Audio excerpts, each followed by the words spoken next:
ওরা 14 তারিখ এরকম উদযাপন করে, সারা দুনিয়াকে মাতাল করে 14 তারিখ উদযাপন করে।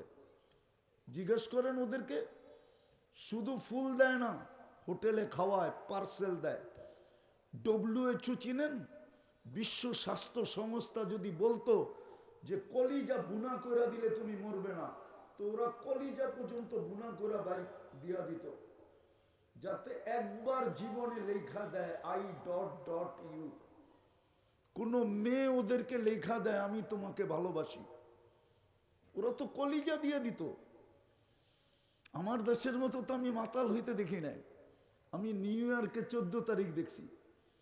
31st নাইটে আমার দেশের যুবকরা যেরকম মাতাল হয়, আমি অস্ট্রেলিয়ায় 31st নাইট দেখছি, সিডনিতে দেখছি। সিডনিতে শুধু নির্দিষ্ট জায়গা ব্যতীত কোথাও হয় না, শুধু ব্রিজে হবে, ব্রিজের বাহিরে একাধ বাহিরেও হবে না।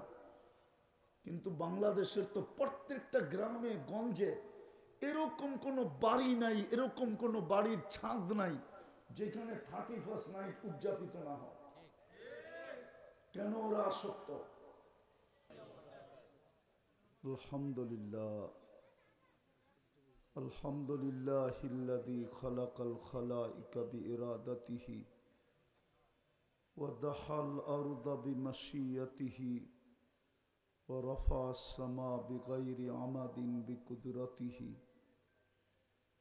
আল আহাদুস সামাদ আল্লাযী লাম ইয়াত্তাখিজ সাহিবাতান ওয়ালা ওয়ালাদ খালাকাল খালকা ওয়া আহসাহুম আদাদ রাফা'আস সামা বিকুদরাতিহি বিগাইরি আমাদ বাসাতাল আরদা বিকুদরাতিহি আলা মাইল জামাদ কসসামার রিস্ক ফালা ইয়ানসা মিন খালকিহি আহাদ ওয়ালাম ইয়াকুন লাহু কুফুয়ান আহাদ। আল হাইয়ুল কাইয়ুম আলিয়্যুল আযীম জাওয়াদুল করিম হান্নান মান্নান ফাআলুল লিমা ইউরিদ। والصلاة والسلام على حبيبنا وحبيب ربنا مصطفى مجتبى لواء الحمد بيده يوم القيامة سيد الأولين والآخرين إمام المرسلين رسول رب العالمين بشيرا ونذيرا دائعا إلى الله رحمة للعالمين خاتم النبيين شفيع المذنبين حريص بالمؤمنين رؤوف رحيم صلى الله عليه وعلى آله وأصحابه وأتباعه صلاة وسلاما كثيرا كثيرا. أما بعد فأعوذ بالله من الشيطان الرجيم بسم الله الرحمن الرحيم الذي خلق الموت والحياة ليبلوكم أيكم أحسن عملا وهو العزيز الغفور. وقال رسول الله صلى الله عليه وسلم الكيس من دان نفسه وعمل لما بعد الموت. وقال صلى الله عليه وسلم نصرت بالشباب أو كما قال عليه الصلاة والسلام. উক্ত ইসলামী মহাসম্মেলনের সম্মানিত সভাপতি, উপস্থিত উলামায়ে কেরাম, এলাকার বিভিন্ন জায়গা থেকে আগন্ত মুসলমান ভাইয়েরা, বিশেষভাবে যুবকরা, যেই পর্যন্ত লাউড স্পিকারের আওয়াজ পৌঁছতেছে, পর্দার অন্তরালে মা ও বোনেরা, কোরআন হাদিস থেকে যতটুকুই তিলাওয়াত করলাম আশা রাখি একই সামনে রেখে অতি অল্প সময় কিছু কথা রাখব। সাথে সাথে সকলের কাছে অনুরোধ, যতটুক শুনবো, যতক্ষণ শুনবো, পরিপূর্ণ মনোযোগ দিয়ে শুনবো। দ্বিতীয় অনুরোধ, পরিবেশটাকে নীরব নির্জুম রাখবো। কেননা অনুরোধ আমার পক্ষ থেকে হইলেও আদেশটা কিন্তু স্বয়ং আল্লাহর পক্ষ থেকে। ইদা কুরিয়াল কোরআন ফাস্তামিউ, যখন কোরআনই কথা শোনো বা ডাইরেক্ট কোরআন শোনো তো পরিপূর্ণ মনোযোগ দিয়ে শোনো। দ্বিতীয় হলো আনসিতু, পরিবেশটাকে বিলকুল নীরব নির্জুম রেখা শোনো। বিদায় আবারও অনুরোধ বা আবেদন, যতটুকু শুনবো পরিপূর্ণ মনোযোগ দিয়ে শুনবো, আর পরিবেশটাকে বিলকুল নীরব নির্জুম রেখা শুনবো।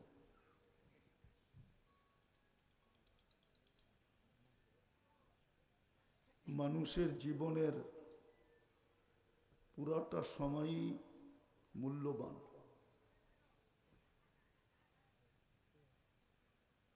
যদি আমার ভিতরে মূল্যবোধ থাকে, মানুষের জীবনের পুরাটা সময়ই মূল্যবান। কিন্তু শর্ত হলো আমার কাছে যদি তার মূল্যবোধ থাকে। আর যদি মূল্যবোধ না থাকে, মনোযোগ কিন্তু, কথা লম্বা হবে না। যদি মূল্যবোধ থাকে তো পুরাটা সময়ই মূল্যবান।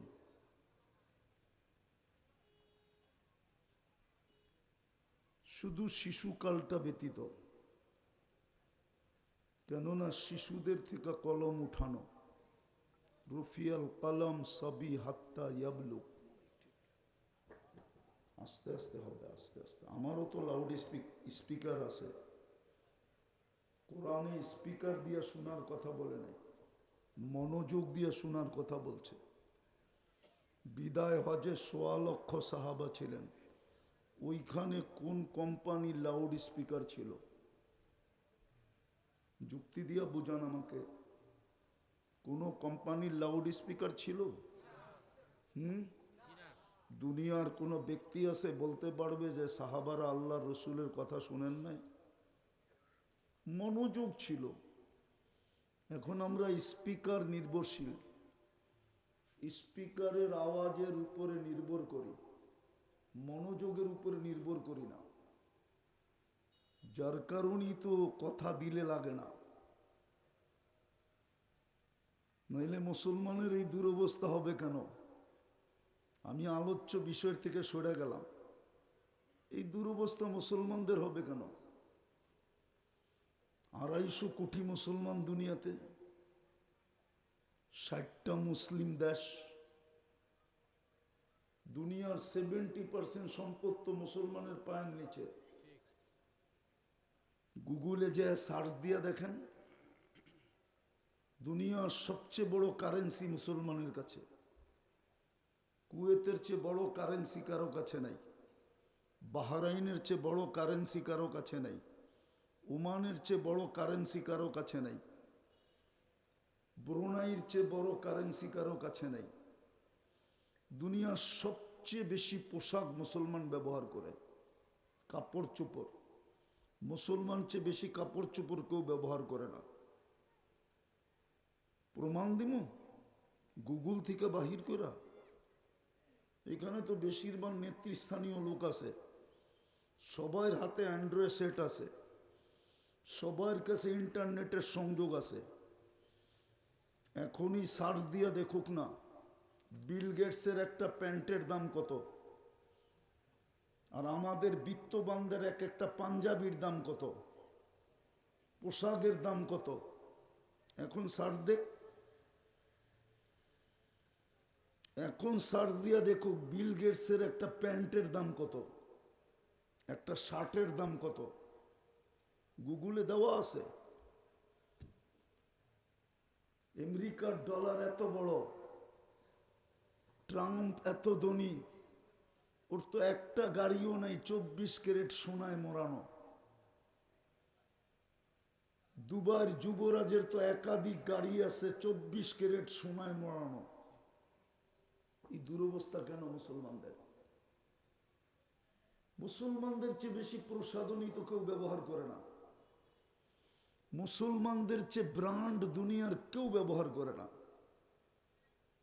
আমি তেমন মিডিয়ায় বিশ্বাসী না, কারণ আমি দুনিয়া চষে বেড়াই, চষতে চষতে শেষ। উন্নত দুনিয়া শুধু আমার নিউজিল্যান্ড বাকি আছে। এক এক দেশে আমি 16-17 বার গেছি। মুসলমানের চেয়ে বেশি ব্র্যান্ড কেউ ব্যবহার করে না। ওই যে উনি বলে এয়ারফোর্সে চাকরি করে, জিজ্ঞাসা করেন তো, মুসলমানের চেয়ে দামি ব্র্যান্ড কেউ ব্যবহার করে না। মুসলমান সবচেয়ে দামি ব্র্যান্ড ব্যবহার করে। মুসলমান নারীদের চেয়ে প্রসাধনী দুনিয়ার কেউ ব্যবহার করে না। মুসলমানের চেয়ে স্বর্ণ অলংকার দুনিয়ার কেউ ব্যবহার করে না। আপনাদের এই এলাকার বাড়িতে ব্যবহৃত কাপড় যতগুলো আলমারিতে আছে, শুধু এই কালীগঞ্জ থানায়, ইউরোপের একটা দেশেও এত ব্যবহৃত কাপড় আলমারিতে নাই। যদি থাকতো তাহলে আমাদের দেশে অতগুলা ডাস্টবিন নাই, যতগুলা ব্যবহৃত কাপড় ড্রপ করার জন্য, রাখার জন্য রাস্তাঘাটে যতগুলা বক্স রাখা আছে ব্যবহৃত কাপড় রাখার জন্য, ইউরোপের প্রত্যেকটা শহরে। এই দুরবস্থা কেন? জবাব দেন আমাকে। মুসলমানদের এই দুরবস্থা কেন? দুনিয়ার চাবি মুসলমানদের হাতে আল্লাহ দিয়া দিয়েছেন, ঘুরাইতে জানে না। নইলে 1 ঘন্টায় সারা দুনিয়াকে মুসলমান জাম করতে পারে। এই দুরবস্থা মুসলমানদের কেন? মুসলমান যুবক বিজাতির রূপে রূপান্তরিত হয় আসক্ত কেন? মুসলমানের চেয়ে ইন্টারনেট দুনিয়ায় কেউ বেশি ব্যবহার করে না। চ্যালেঞ্জ আমার সাথে, গুগলে যে সার্চ দিয়া দেখেন, সবচেয়ে বেশি ইন্টারনেট কারা ব্যবহার করে? ইন্টারনেট কাদের? আমাদের যুবকদের চুলের স্টাইল দেখলেই তো, আমি তো দুনিয়া ঘুরে ওদের চুলের স্টাইল কোনো দেশে পেলাম না। ওরা তো 50 টাকার চুল 500 টাকা দিয়ে কাটে। ঈদের রাত্রে 1000-2000 টাকা দিয়ে কাটে। 4-4-5-5 ঘন্টা সিরিয়ালে বসে থাকে। ওরা কেন বিজাতির রূপে রূপান্তরিত হয় আসক্ত? কেন? ওরা নেটে দেখে মুসলমানদের দুনিয়াতে কোনো ভ্যালু নাই, একটা কুকুরের সমান ভ্যালু নাই, কুকুরের সমান। প্রমাণ দিব? নিবেন প্রমাণ আমার কাছ থেকে? আজ পর্যন্ত আমার দেশের কোন লিডার আমাকে দেখাইতে পারবে না যে সারা দুনিয়া বাদ দিলাম, বাংলাদেশের প্রাণীবাদী সংস্থা 2টা নিন্দার শব্দ লেখছে, 2টা নিন্দার শব্দ। কোন ফেসবুকে কেউ দেখাইতে পারবে না। অথচ বাংলাদেশের সুপ্রিম কোর্টের রায়, কোন কুকুরকে আপনি ইনজেকশন দিয়ে মারতে পারবেন না। সুপ্রিম কোর্টের রায়। গাজীপুর সিটি কর্পোরেশন পারবে না কোন কুকুরকে ইনজেকশন দিয়ে মারতে। চাই সারা রাত্র ওরা গাজীপুর শহর চৈষা বেড়া, মানুষকে ঘরে দৌড়ায়া পাঠায় দেয়। ঢাকা শহরেও পারবে না, এটা সুপ্রিম কোর্টের রায়। ওরা কুকুরকে প্রাণী মনে করে, একে প্রাণী মনে করে না। মুসলমানদেরকে প্রাণী মনে করে না, মনে করে আগাছা। এই দুরবস্থা কেন? আপনি পারবেন আমাকে দেখাইতে? দুনিয়ার ওয়ার্ল্ডের কোন প্রাণীবাদী সংস্থাকে দেখান, চ্যালেঞ্জ আপনার সাথে। পারবেন না, কেন? ওরা প্রাণী মনে করে না। এই দুরবস্থা কেন আমাদের? যার কারণে তো আমাদের যুবকরা কনভার্টেড হইতেছে। ওরা ইসলামকে লাইক করে না, ওরা সারাদিন নেটে দেখে মুসলমানের দুরবস্থাকে। এই জন্য যুবকরা মনে মনে ভাবে, ওরা ভাবে কেন মুসলমানের ঘরে জন্ম নিলাম, কেন হুজুররা আমাদেরকে বলে, কেন মা বাবা আমাদেরকে টাইট করে। জিজ্ঞেস করেন ওদেরকে ভালো মতে, ওরা ইসলামকে লাইক করে না, পছন্দ করে না, ওরাও করে না, যুবতীরাও করে না। আমাদের সমাজের শিক্ষিত এক লেভেল আছে, ওরা ইসলামকে পছন্দই করে না। আমার সমাজের শিক্ষিত সমাজ ইসলাম পছন্দ করে না, এডুকেটেড সমাজ ইসলামকে পছন্দ করে না। কেউ যদি করেও তারপরেও করে কাঠিন সাঠিন ইসলাম, বাস্তব ইসলামকে কেউ পছন্দ করে না। দেখতে দেখতে দেখতে দেখতে এরকম বিরক্তি কেন? মুসলমানের এই দুরবস্থা কেন? অথচ কোরআন তো বলে আনতুমুল আলাউনা, আর উপরে থাকবে। কোরআন তো বলে উলাইকা লাহুমুল আমান, নিরাপত্তা তোমাদের জন্যই আমি তৈরি করছি। ডিকশনারি নিরাপত্তা শব্দটা মুসলমানের জন্য আসছে। মুসলমান যদি দুনিয়াতে না হইতো তাহলে ডিকশনারি নিরাপত্তা শব্দটাও হইতো না, কোরআনে আমান শব্দটাও আসতো না। মুসলমানের কারণে কোরআনে আমান শব্দটা আসছে, উলাইকা লাহুমুল আমান। কোরআন তো বলে লাহুম রিজকুন কারীম, তোমাদেরকে পাখির মতো পালবো। কোরআন তো বলে ইন্না নানানসুরু, আমিও তো দেখতেছি একজনের জন্য ফেরেশতা আসছে, 30 লাখের জন্য ফেরেশতা আসে না কেন? বলেন, গাজাতে তো 30 লক্ষ, আমি তো প্রমাণ দিব একজনের জন্য ফেরেশতা আসছে, অনলি একজনের জন্য, সিঙ্গেল পারসন, এর জন্য ফেরেশতা নাইমা আসছে চতুর্থ আকাশ থেকে। কিতাবে আছে, উঠান দেখেন, অ্যানালাইসিস করেন। 30 লক্ষ তো গাজাতে, 1.5 মিলিয়ন, 15 লক্ষ, 75 বছর ধরে নির্যাতিত, ফেরেশতা কেন আসে না? আরে আমাকে বুঝান। আমি 2010-এ দেখে আসছি, আমি চিনি ইব্রাহিম আলাইহিস সালাম কোথায় ঘুমায়, আমি চিনি মুসা আলাইহিস সালাম কোথায় ঘুমায়, আমি চিনি মুসা আলাইহিস সালামের শ্বশুর কোথায় ঘুমায়, শুআইব আলাইহিস সালাম, আমি চিনি ওনার শিষ্য কোথায় ঘুমায়, ইউশা বিন নুন, আমি চিনি 70 জন নবীর কবর কোথায় কোথায় চিহ্নিত। আমি চোখে দেখা বলতেছি আপনাদেরকে। যদি এখান থেকে বাহির করার মতো ক্ষমতা থাকতো তাহলে প্রজেক্টরে দেখায় দিতাম পিছনে। আমি চিনি 45,000 সাহাবার কবর কোথায়, আমি চিনি আল্লাহর রসুল বোরাক কোথায় বাঁধছিল, আমি চিনি কোন জায়গায় দাঁড়ায় ইমামতি করছিল, আমি চিনি কোন জায়গায় দাঁড়ায় খুতবা দিছিল। কোরআন বলে যার প্রত্যেকটা বালুর কণার সাথে বরকত মিশ্রিত, বারাকনা হাওলা। ওলামাদেরকে জিজ্ঞেস করেন, ওই জমিনে 2 বৎসরের ঊর্ধ্বে, 2 বৎসর 1 মাসের ঊর্ধ্বে, নভেম্বরের 7 তারিখে গেছে 2 বৎসর 1 মাস, আজকে 16 তারিখ, 9 দিন হয়ে গেছে, 2 বৎসর 1 মাস 9 দিন হইতে চলছে।